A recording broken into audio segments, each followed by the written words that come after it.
欢迎来到智慧星球，智慧值得传播。祝您听书愉快。今天为你解读的书是《超越感觉》，副标题是批判性思考指南。这可以说是一本介绍批判性思考的教科书。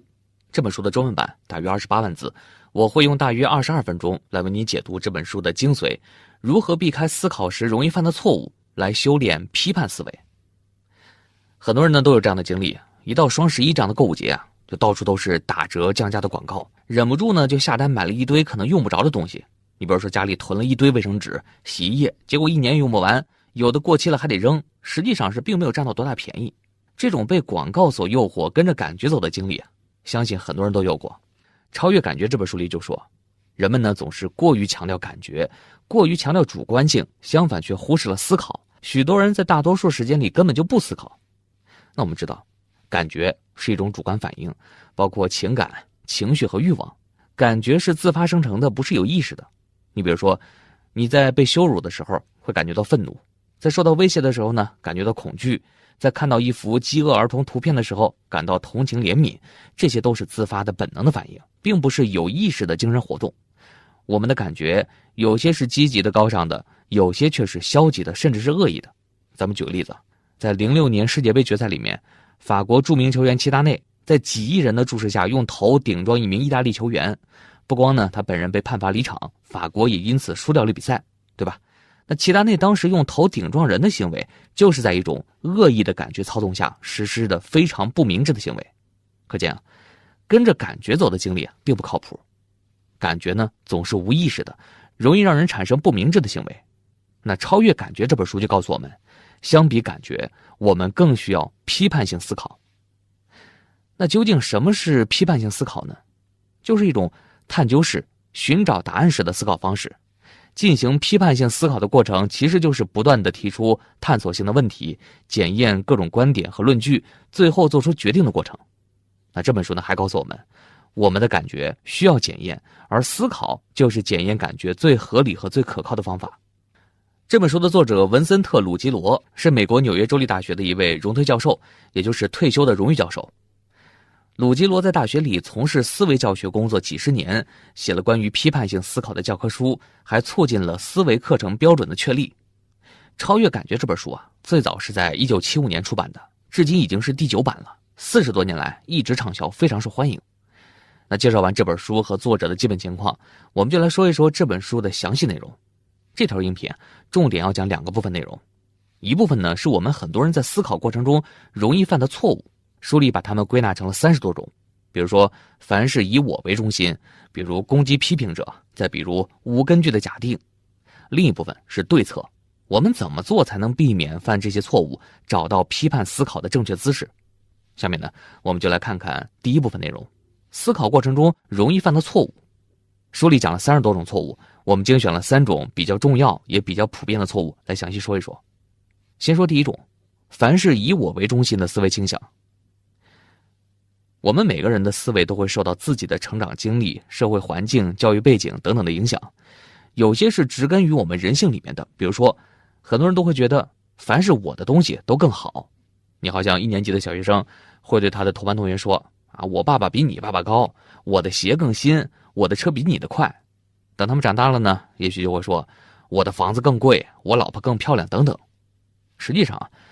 他们不只是在说自己的父亲、鞋子、房子或者配偶，他们就是在表达一种看看我是很特别的这么一种感觉。有的时候呢，这些话听起来好像是在自夸，很多情况下也不符合事实。但是呢，这种思维倾向是深藏在人性里面的。这种倾向往往会让我们用一种简单的方式对复杂情况做出反应，或者说容易形成一种老套的成见，认为事情只有符合自己的立场这一面才是好的，其他立场都是负面的，不能够客观的对待事物。那这样的想法呢，有可能会影响我们的认知，甚至误导我们做出错误的判断。你比如说，对于西方社会的一些社会问题，像街区犯罪、贩毒、提高食品价格等等，有些人呢总是会先入为主，习惯性的按照群体划分，认为呢街区犯罪跟意大利人、西班牙人有关系，贩毒就是黑人的错，食品涨价应该让犹太人负责等等。他们呢不是对具体情况进行全面的分析，而是完全根据自己的喜好来下结论。此外呢，我们每个人还容易受到自己所学知识学科的限制，在分析复杂议题的时候影响判断。你比如说，对于一场战争的起因，社会学家呢可能会关注社会条件，经济学家会关注经济条件，而心理学家呢则会关注相关国家领导人的内心动机和冲动。但事实上，战争呢是一件非常复杂的事情，最有意义的答案通常是所有各种因素的结合。只有那些学会超越自身单个学科视角限制的人，才有可能获得最有意义的答案。不知道你还记不记得查理芒格，那位被巴菲特称为导师的伟大投资者，也是巴菲特的黄金搭档，他们俩共同创造了投资史上的奇迹。不久前有一期节目讲述的一本书叫《穷查理宝典》，就是对查理芒格投资背后的方法论进行了分析。其中芒格提到，创造财富最重要的精髓就是对该做的事情发起熟练的跨越学科的攻击。那所谓跨学科的攻击，不是说这个问题应该由哪个专业领域的知识来解决，而是所有能解决这个问题的方法和规律都应当拿来运用，不一定局限在某一个专业领域。那这跟我们常说的专业主义非常不同。他的理念呢，就跟这本书提到的是一样的，过度专业化容易引发偏见。好了，我们来总结一下，这个就是我们几乎每个人都有的凡事以我为中心的思维倾向。这种倾向有些是植根于我们人性当中的，有些呢是受到我们所学知识学科的限制。这种思维倾向不光会妨碍我们发现自己思想中的缺失，而且还会影响我们对别人思想的领悟和借鉴。下面我们就来看看第二种常见错误，攻击批评者。这种情况呢也很常见。如果说你对一件事情说完了自己的看法，其他人却对你进行了批评或者质疑，你是不是特别烦，特别想跟他针尖对麦芒的辩个是非，一争高下？如果是，那你就要注意了，你很有可能会犯攻击批评者的错误。那为什么会犯这样的错误呢？主要就是爱面子吧。出于本能，我们每个人都有保护自己面子和维护自我形象的强烈要求，这就有可能导致我们犯错。攻击批评者的做法通常是通过贬低对手来否定他的想法或者观点，这个呢是一种反应上的错误。事实上你回应的不是问题和想法，而是转移了注意力，你实际关注的点变成了对手到底是什么动机，他为什么要批评我，我能不能找到他的过失指责他。你比如说，宝拉·琼斯是当年克林顿性丑闻的一案的当事人之一，曾经呢控告克林顿对他进行性骚扰。当琼斯指控克林顿总统向他提出不正当的性要求的时候，克林顿的一位发言人就回应说，琼斯自身的生活都不够检点，这其实呢就是说琼斯的人品值得怀疑。之后呢，当其他妇女也指控克林顿骚扰他们的时候，总统顾问继续采用了疯子和荡妇的策略。顾问们就说了任何提出这种指控的人一定是精神不稳定，或者是生活不检点，不能相信他们的话。就连克林顿总统的前顾问迪克·莫里斯加入指控队伍之后，现任的总统顾问们也还是采取这样的攻击批评者的方式说莫里斯的话不可信，因为他自己的性行为也不检点，而且呢还对失去白宫的职位心怀不满。你看，攻击批评者这种错误容易让我们忽略问题本身，而去关注对我们提出质疑的人，关注他到底是什么动机，这样呢不能解决问题，而是偏离了方向。好，让我们来回顾一下攻击批评者。因为呢爱面子，我们会在遇到批评或者质疑的时候去攻击那些批评我们的人。事实上呢，这回应的不是真正问题和实际想法，而是转移了注意力，偏离了方向，没有解决问题。那下面呢，我们来看看第三种常见错误，无根据的假定。假定呢只是一种观点，没有经过理性思考的检验。你比如说，当你早上起床准备去上课的时候，你会自然的假定你的手表工作正常，汽车能够发动起来，教授会在那儿正常上课。但是事实上呢，你可能偶尔会碰到一些意外，就比如说手表突然坏了，汽车的蓄电池没电了，或者说教授因为生病不能正常上课了。不过呢，这些意外不会改变你下回的假定，因为这是根据日常经验做出来的，而意外毕竟是偶然情况。那么假定在什么情况下是无根据的呢？就是你超出了自己的经验，想当然的认为自己的假定是合理的。你比如说，吸烟的人会假定吸烟不会给身体造成伤害，他依据的就是当前吸烟还没有给身体造成伤害，所以呢就永远不会造成伤害，这个就是无根据的假定。你再比如说，喜欢炒股的朋友会假定呢他们在互联网上看到的股票信息都是可靠的，就会根据这些信息去炒股。这些假定呢，就是提出者无法根据自己的经验或者具体情况来证明他们的合理性，所以这些都是无根据的假定。再比如说，美国小说家辛克莱·刘易斯有一次呢坐船去英国旅行，当他和一位朋友在甲板上散步的时候，他就发现一位妇女坐在甲板的长凳上，正在阅读一本他写的小说。刘易斯呢顿时就充满了自豪感，他于是呢跟朋友说看见别人正在如此专注地读自己的作品，是一件多么美妙的事情啊！结果呢，没想到就在他说的这一刻，那个妇女起来把这本书扔海里了。可见刘易斯通过表象做出的那位妇女喜欢读自己的书的假定就是无根据的。刚才呢我们说了，思考过程里面普遍容易犯的3种错误，一种是以我为中心，一种是攻击批评者，还有一种是无根据的假定。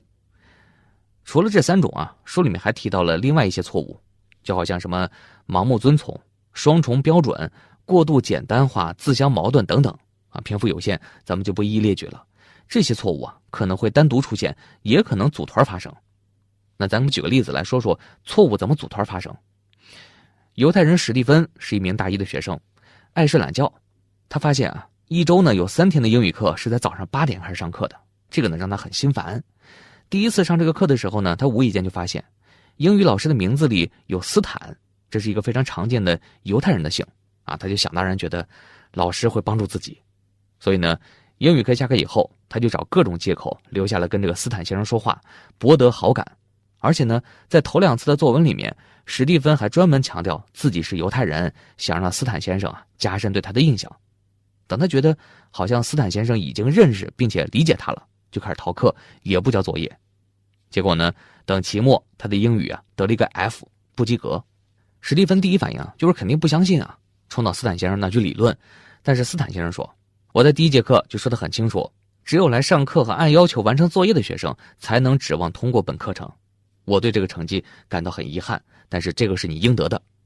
从那以后史蒂芬在校园里再碰到斯坦老师也不跟他说话了。无论在校园里还是在餐厅里还是在宿舍，只要看到学生们谈论起老师，史蒂芬就说斯坦先生是一个骗子。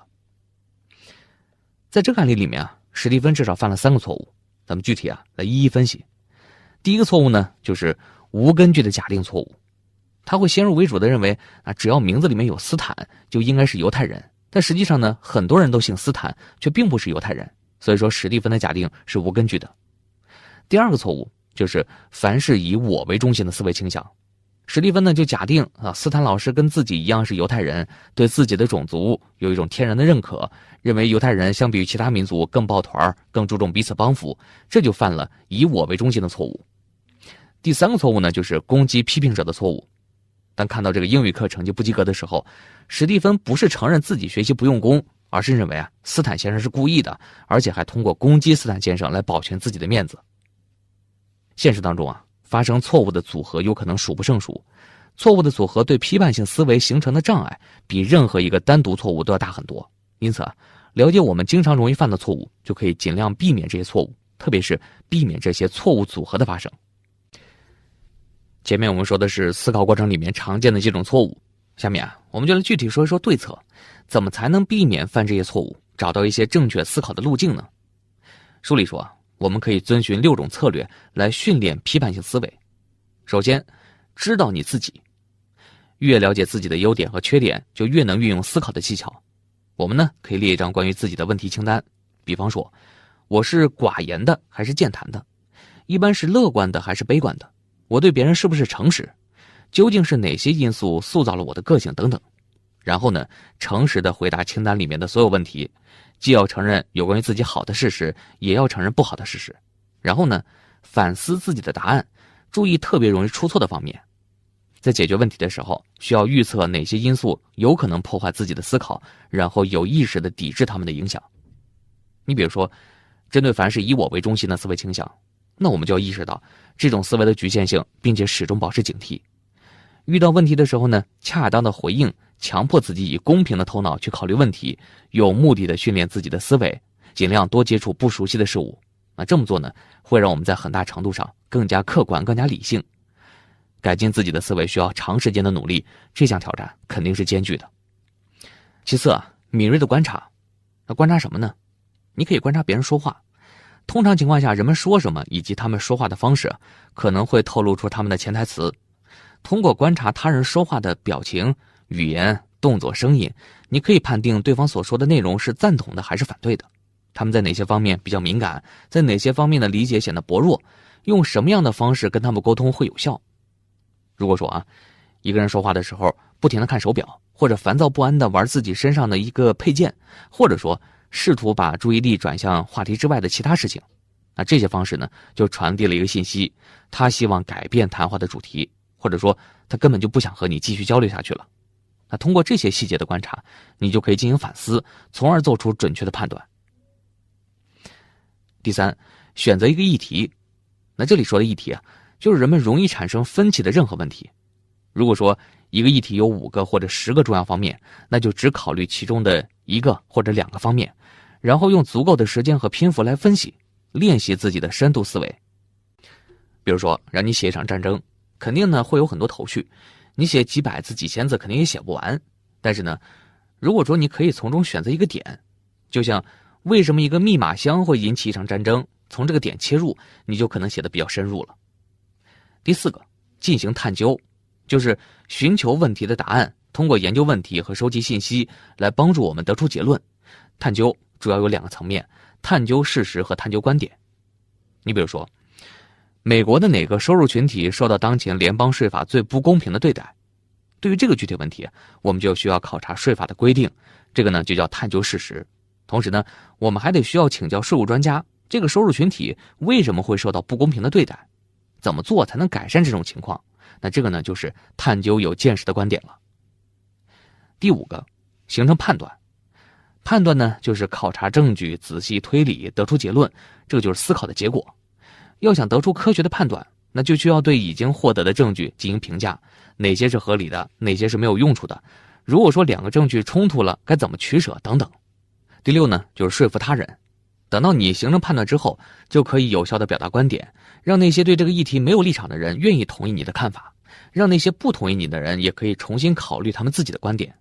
这样呢，就相当于你把批判性思考的收益扩大了。进行批判性思考，可以把这6种策略按照一定的逻辑顺序综合运用。咱们举个例子来分析一下，像如何对待青少年犯罪这个议题。20世纪啊，人们对于青少年犯罪一直是特殊对待，在法庭上更多强调的是要给青少年改过自新的机会，而不是去惩罚他们。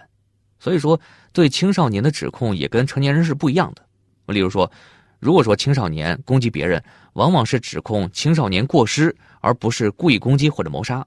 对于案件的处理和程序也是不一样的。你比如说，采用听证而不是审判，密封记录而不是公之于众，对青少年告诫而不是监禁等等。但是呢，最近几年越来越多的公众表示不满，许多人要求犯下罪行的青少年应该作为罪犯来对待，不管他的年龄有多小。好，那么问题来了，那就是应当像对待成年罪犯一样去对待青少年罪犯吗？我们呢就可以试着用前面说的6种策略来进行批判性思考。首先呢，你要知道你自己，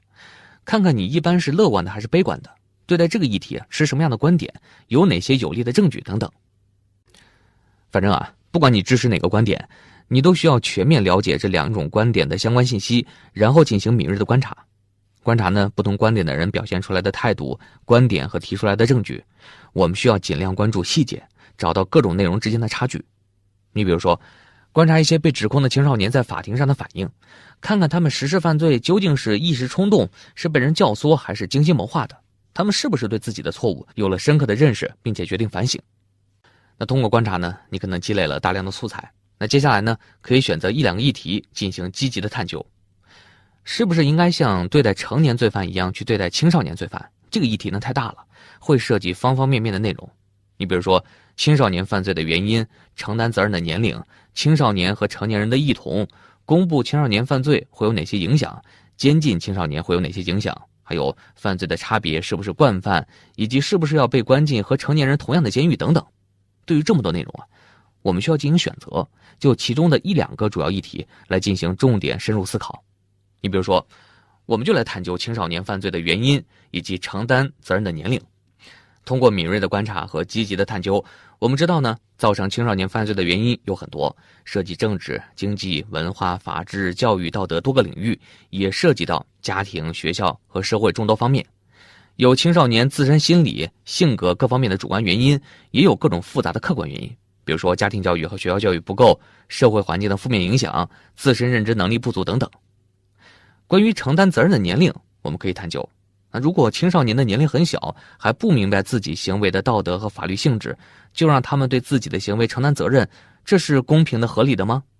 一个人到什么年龄才能有这样的理解？对于这些问题的回答，可以从教育、心理学、医学、伦理法律这些有直接影响的领域来思考。之后呢，我们就可以得出结论了不管你的观点是什么，都可以表达出来去说服别人。进行说服呢，有一些指导原则可以遵循，比如说从你们共同的立场开始，采取积极的态度，尽可能的让人理解你的论证，承认对方有道理的地方，不使用你认为不合理或者无关的论证等等。那我们的观点呢，也许并不能让所有人都满意，但是呢，这些改进将促使我们的社会更加关注青少年犯罪。如果说你的表达能够让社会、学校、家庭以及青少年自己有所触动，并且愿意改善，尽量减少或者避免青少年犯罪的发生，那你的表述就可以说是一个有说服力的表述，你的思考就是非常有意义的了。好，让我们来总结一下这个部分。学习批判性的思考通常需要遵循6种策略，先要了解自己的优点和缺点，然后在日常生活中主动观察，积累素材，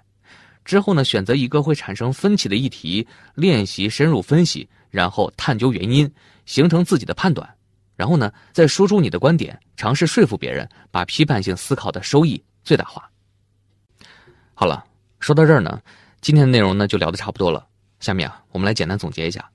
今天为你分享的内容，一个部分是我们在思考过程中容易犯的3种错误，分别是凡事以我为中心、攻击批评者和无根据的假定。另一部分，我们可以有意识地训练自己的批判思维，有6种策略可以参考，分别是知道你自己、敏锐的观察、选择一个议题、进行探究、形成判断以及说服他人。以上就是今天的全部内容。恭喜您又听完了一本书，感谢您对我们的支持和关注，请订阅智慧星球听书频道，点赞和分享给身边的家人和朋友，智慧值得传播，开启美好未来。谢谢您，再见。